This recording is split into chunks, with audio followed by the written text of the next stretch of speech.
Hi guys, today we are going to fix HP N246V monitor 24 inch,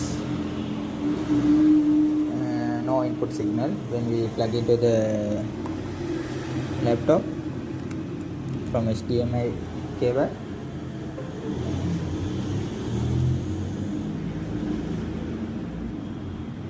It is showing input signal not found.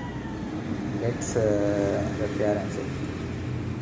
After remove the board, we saw this area in the short.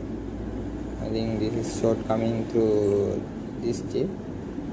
We order the new chip. You can see it here. Let's see after replace this IC.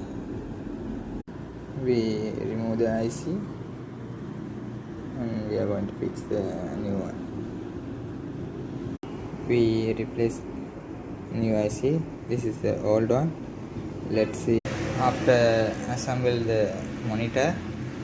You can see the screen.